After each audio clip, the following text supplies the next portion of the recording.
This is The Sport, an open and honest conversation about life and love and everything in between with me, Estiel Yamumo. Coming up on The Sport.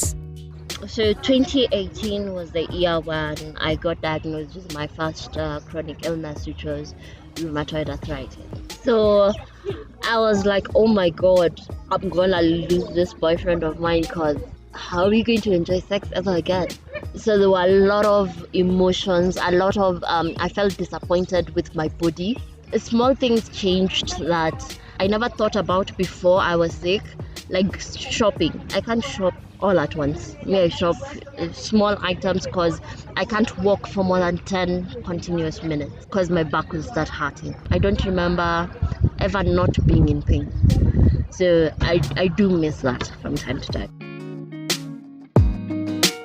Kama kawaida, I always have a guest with me. How you doing? I'm good, darling, and you? I am fine, thank you. Oh, it's so nice to see you. After so many years. So many years. Too many years. Too many years, which by that to mention hapa because... Kindly introduce yourself. My name is Susan Joka. I am an animal enthusiast. I am a real estate agent. I am a wife, I am a mom, and I am a farmer. I am a chronic illness warrior and multiple many other things. Okay, animal enthusiast. Yes. What does that even mean?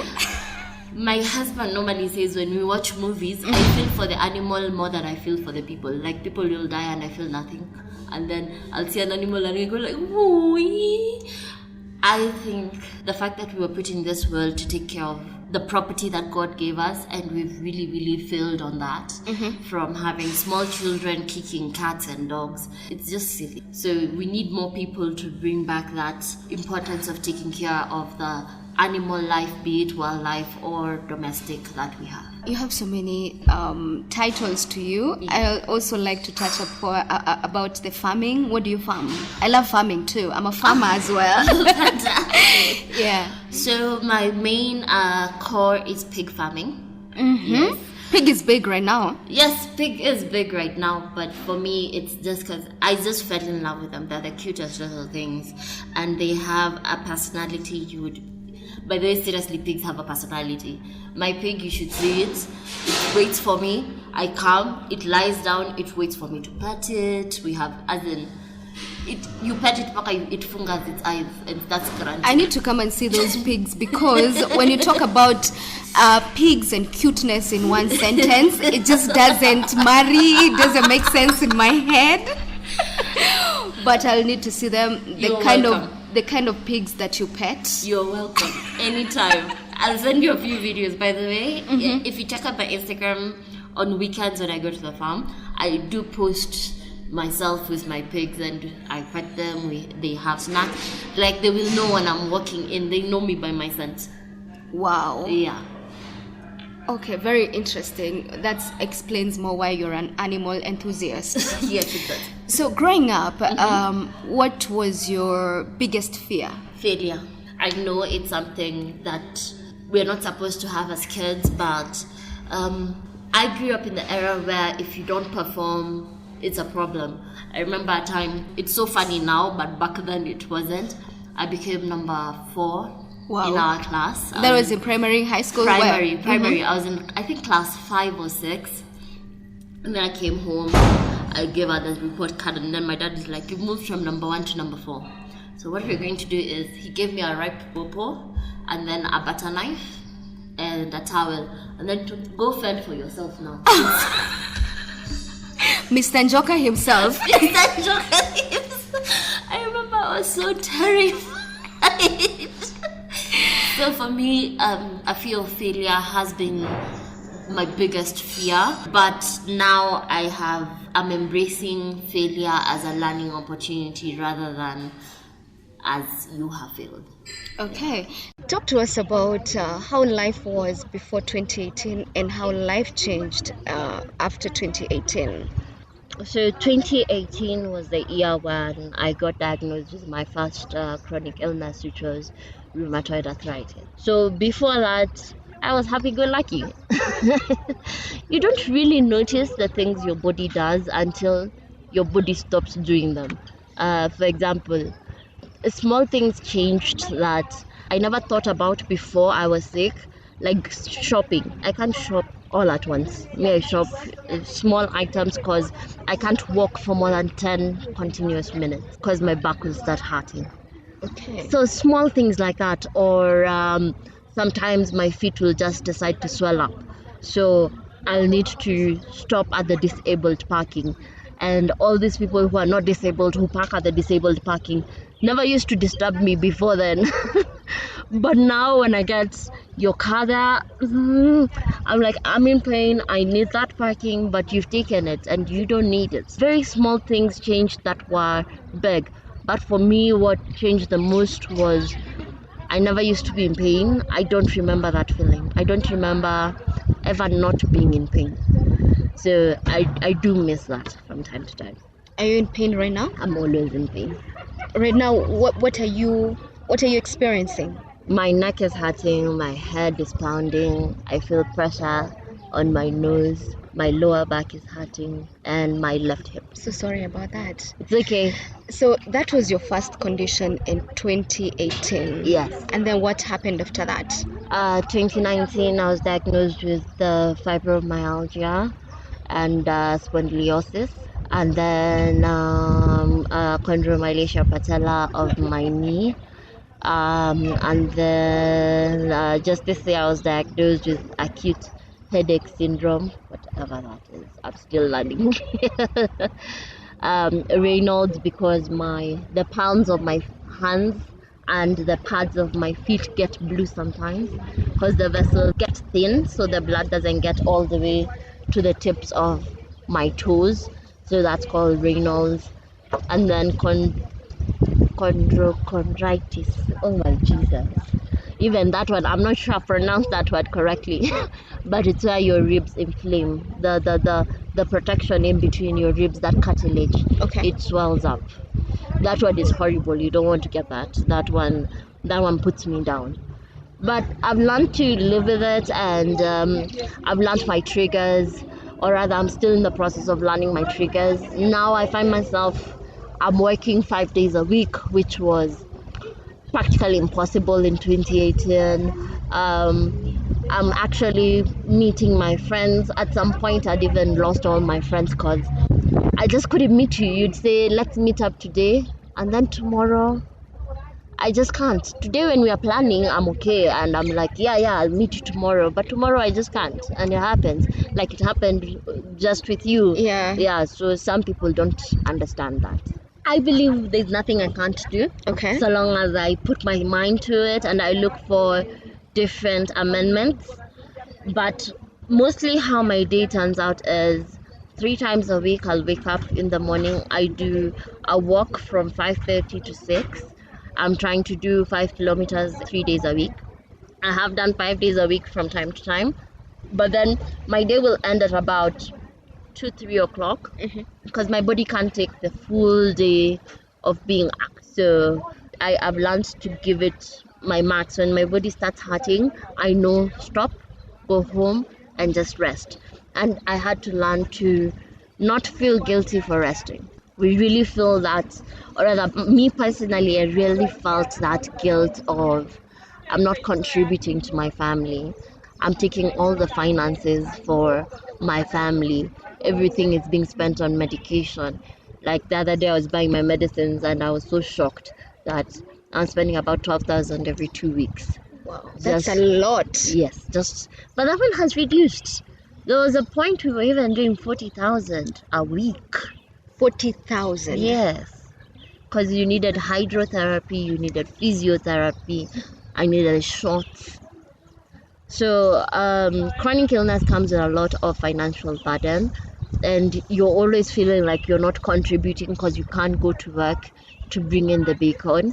So also just having a partner that understood that and never made me feel guilty about it, and always made me feel like I'm contributing to the family, really helped my emotional state. Okay, you're very positive in how you speak about what you're able to do, about what you're going through, also in your social media posts. But the first time you got the diagnosis, what was going through your mind? Funny enough, the first time I got the diagnosis, I was relieved. It had taken us 6 months to figure out what was wrong from doctor to doctor. Now, finally having a name to it, I was like, but then when I got home, I was like, what am I going to do with myself? And at that point, I was at that point where I couldn't sit up. All I did was sleep from morning to morning because I was so depressed. I was taking like 25 pills a day, so they were really weighing on my body, and my body hadn't accumulated to that. I was wondering, how am I ever going to enjoy sex again? I know, it's funny. But yeah, like we were planning our introduction at that time, so I was like, oh my god, I'm gonna lose this boyfriend of mine because how are we going to enjoy sex ever again? So there were a lot of emotions, a lot of I felt disappointed with my body because I was like, I treated you well, why are you Treating me this treating way? me this way? Yeah. And then I was really angry with God because I was like, I worship you. I try and do things right. Why is it happening to me and not happening to other people? But then I slowly, through help from other chronic illness warriors, that's why a support group is very important because no one else understands what you're going through other than someone who's going through the same. If I tell you fibromyalgia has 200 different symptoms, 200. 200 different symptoms, it's ridiculous.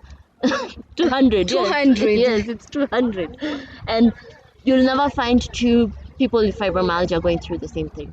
Someone will always have something unique. But for me, I refuse to let my illness rob me. It will not be the thief of my life. I'm going to live life with a big spoon, and I'm going to be happy, and I'm going to enjoy every single joy and hope and happiness the Lord has given me. Wow. I want to take you back a little bit. Mm-hmm. So I don't know what memories you have of high school. Mm, Do you have any notable memory? not really. Mm. Hockey, playing hockey with Mr. Kibe and We him used to play hitting hockey. our feet. You remember how he used to wait on your shins? Okay, I don't remember much about hockey, but I remember one time, I think it was either after midterm or after the school, the holidays. Yeah. I remember you came back and you had a weave on. Yes! doing main exams. I do live life with a big spoon from back then. You do live life with a big spoon, What yeah. was her name? She made me shave it off. Yeah. And I was so mad. I was so mad that you were shaving it off and I couldn't believe it. Because for me, I couldn't notice you had a weave on. But then, how she found out, I was like, okay. I mean, I had patches of long, short. Now, talking about living life with a big spoon, who in this, we always expect the man is gonna shoot his shot, but you did the complete opposite. How was it? Well, if you ask my husband, he has his version. His version is, before we hear your version? I came to hear his version just the other day. He was like, he knew I was hitting on him, so he was just waiting for me to bring myself. And I was like, Okay. yeah, a man being a man, it's okay. But I remember that day. Actually, it's one of my favorite days. Do you remember the date? Do you remember the year? Yes, July 11th, 2015. Wow, I'm so bad with dates. I'm surprised you remember that one. Because it's a special day. he changed my life. Okay, so what happened? So we were, me and my girls, in a club, and my girls had their guys, and I had this guy. He's a really close friend of mine, so we were just vibing, just talking. It was jazz night, and I remember seeing my husband walking across the room from the other side. And this is in a club? Yes. Okay. My husband is he's a short man. He's a short, light yellow man. So when he walked by, I was like, oh my God. And then Who's I tapped that? my friend and I'm like, who's that? So my friend was with my husband's best friend, funny enough. They knew each other at that time, or they became best friends They later? knew each other at that time. Okay. So my husband was coming to see his best friend, but I didn't know that. So, and then his best friend is like, let's all see where he's going. So all of us are just following the short man with a hat across the bar. Anyway, so he comes over, he says hi to everyone, being a gentleman, giving you his hand. I'm like, nah, me, I want to hug you. Wow. Then he decided, he hugged me. I think he was thinking, this girl must be drunk and she's with this guy, so yeah, nah. Mm-hmm. So then he went to sit on another table and I was like, nope. I sent him a drink and I went and sat on that table. Wow. And Shooting your shot, literally. yes, I did. And in my mind, it wasn't gonna go anywhere. He was just really, really cute. And then I was shocked to see it go somewhere. Growing up, every girl is like tall, dark, and handsome. And then here you are. You talk about this short. You say yellow. I'll say light guy. Light guy, yellow skin. Yellow He looked yellow, kabisa. But Yes. someone who's light, yani someone so na notice, by the way, this is a light skin. Anakanga tu yellow.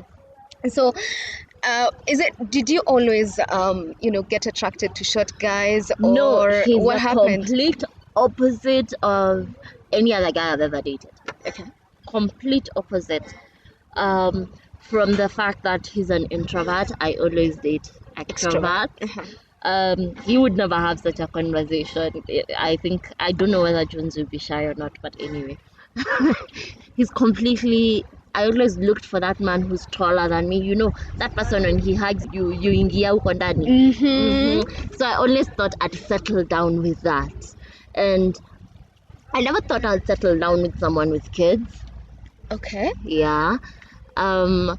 So it was really, really interesting. And when I met him, he was at a point in his life where things weren't working out perfectly. And in my mind, I'd always said, I want to marry a rich man. It's the job of the man to provide for me everything I need. I still am a spoiled young girl, but But do you say? lest you think different. But yeah, I found him in a point in his life where he was struggling, I was struggling, and I never thought I would ever anchor myself to someone who's struggling as equally as I am. And I was really surprised that was the relationship that made me the happiest. Okay. I think sometimes we as women, we always look for someone who is more superior than us in terms of maybe their thinking, their finances, everything, because we want to look up to the man. But that's true also in my case, because I fell in love with a man with more superior intellect than me. He has quite a big ambition. I found a man with the ambition that I have, and I have some big ambition. Yeah. I tell my husband, I'm gonna be a billionaire. My son and I have designed our jet and the logo that it's gonna be on our jet. Yeah. So I have huge ambitions, and then I found someone with such ambitions and even bigger. Do you realize at the point where you guys met, you couldn't see those ambitions At all. So I remember my girls telling me, "Hi, Susie, you're so pretty. What are you doing with this guy? this guy? He's broke. And all his baggages." I won't call it broke, but he was not where I used to make my nails, my hair, my makeup. He wasn't at that point where everything was working out, and he had just lost his dad, so things weren't working out the best. Okay. Yeah. So how did it transition from you buying him a drink at the club to you guys actually deciding, okay, let's, we're serious about dating and taking it to the next level? We were friends. You became friends? We became friends. Okay. I bought him a drink, and then the next day we had dinner. So we went on a dinner date the next day, and then we found ourselves that we would meet up every single day, and it wasn't even pre-planned. It was just, where are you? Where are you? Let's link up. And we would talk all the way until 12 a.m. This was pre-curfew, pre-COVID for all the young This was ones. in 2015. Yes.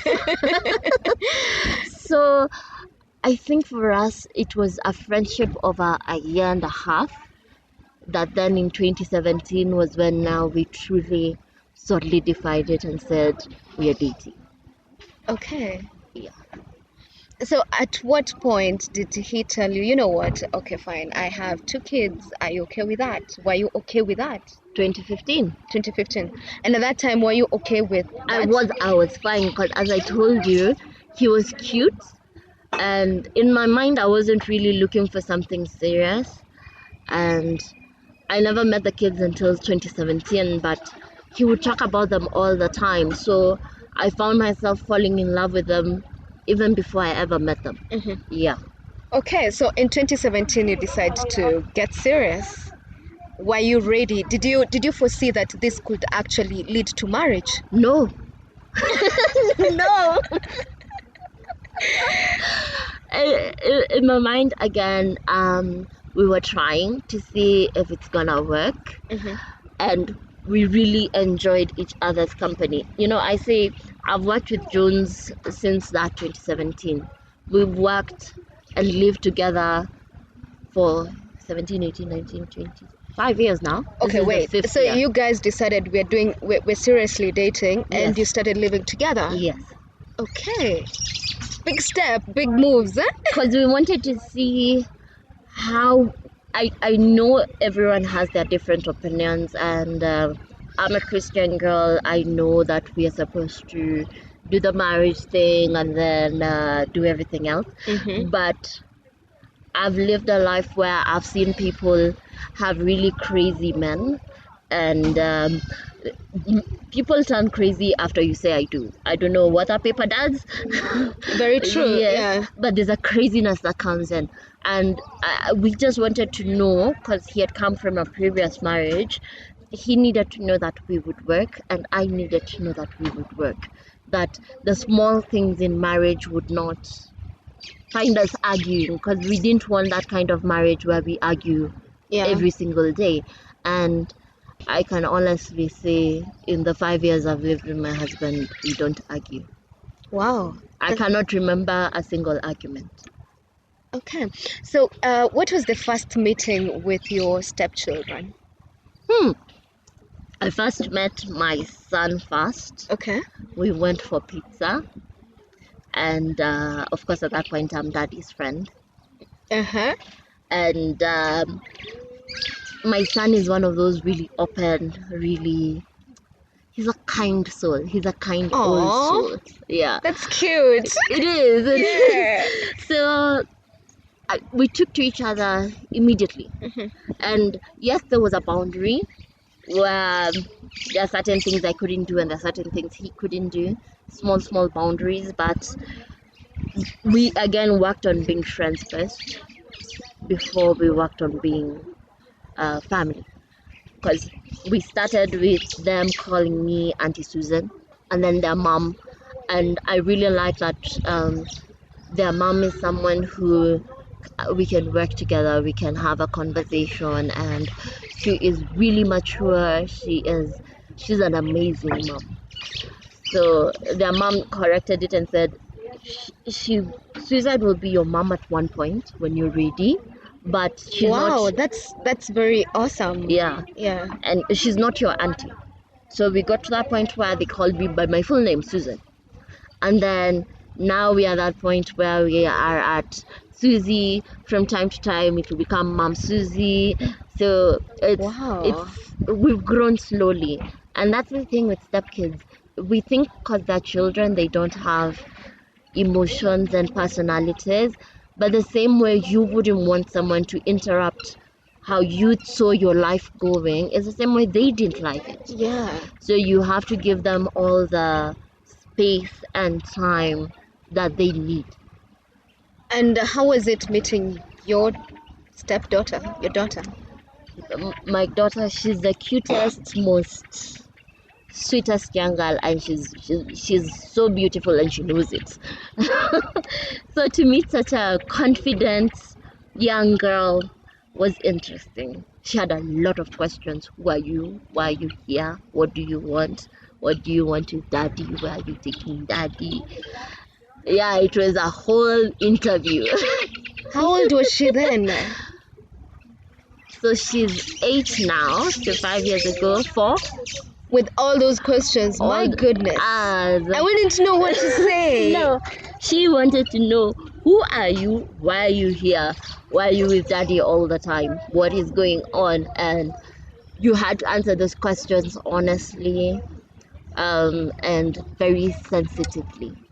So I leaned on my mom quite a lot, just to guide me on, so that I don't say the wrong things. I leaned on my husband quite a lot, where I'd find myself in a situation where I've never been in terms of parenting, and I'd first go to him and tell him this and this has gone on, and I feel like my reaction should be this, but I'm not sure.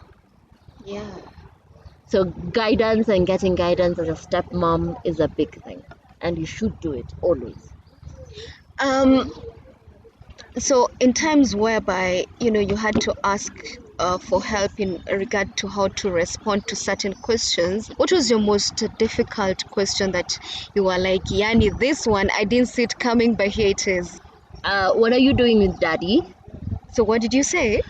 So I first went to the dad just to get clarification on how much he has told the kids, and he told me to refer back to him. He set the record straight, let them know who I am and his intention with me, and yeah, things settled from there. Okay, so we are Africans, and this whole thing of blended family, we're still getting used to it. So what was your family's take to you getting married to someone who is already has 2 kids? Of course, my parents weren't the happiest, because it was not the vision that they had foreseen for me. But for my dad and my mom, the most important thing is for me being happy.